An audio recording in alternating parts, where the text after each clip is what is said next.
ગુજરાતી વાર્તા શ્રમનું મહત્ત્વ. વિદ્યાર્થી મિત્રોને નિબંધ વાર્તા લખવામાં ખૂબ જ તકલીફ પડતી હોય છે.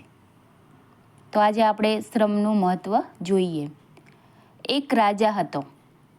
તેને બુદ્ધિશાળી અને શાણો પ્રધાનમંત્રી હતો. તે રાજ્ય વહીવટ કુશળતાથી ચલાવતો. આથી રાજા નિશ્ચિંત હતો. તેને રાજ્યમાં કંઈ કામકાજ કરવાનું રહેતું નહીં. તે આરામવાળી જિંદગી જીવવા લાગ્યો. કામ કરે તો ખાધેલું પચે, થાક લાગે અને ઊંઘ આવે. રાજાનું જીવન આરામવાળું એટલે તેને ઊંઘ ન આવતી. તે આખી રાત ઢોલિયામાં આડોટિયા કરતો અને કંટાળતો. રાજાને ચિંતા થવા લાગી. ઊંઘની દવા માટે તેણે અનેક વૈદ્યોને બોલાવ્યા, પરંતુ તેમાંના એક પણ વૈદ્યની દવા તેને લાગુ ન પડી. એક દિવસ વિદેશથી એક વૈદ્ય આવ્યા. વૈદ્યે રાજાને વાત ધ્યાનથી સાંભળી. રાજાની આરામવાળી જિંદગી વિશે પણ સાંભળ્યું. તેને ઉપાય જડી ગયો. વૈદ્યે રાજાને જાદુઈ ગેંડી દડો રમવાની અને દવાની ભૂકી આપી. તેણે રાજાને દરરોજ સવારે અને સાંજે 1-1 કલાક જાદુઈ ગેંડી દડો રમવાની સલાહ આપી.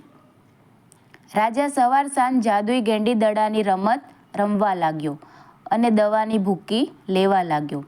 એક અઠવાડિયામાં જ તેની ઊંઘ ન આવવાની ફરિયાદ જતી રહી. રાજાએ વૈદ્યને બોલાવ્યો અને તેને ઇનામ આપ્યું. વૈદ્યે રાજાને કહ્યું, રાજાજી, દવાની ભૂકી એ તો આશ્વાસન છે. તમે ગેંડી દડો રમો છો તેથી શ્રમ થાય છે, શરીરને થાક લાગે છે, તેથી ઊંઘ આવે છે. આ ઉપરથી એ બોધ મળે છે કે શારીરિક શ્રમ સૌ રોગોનો શ્રેષ્ઠ ઈલાજ છે. નમસ્કાર.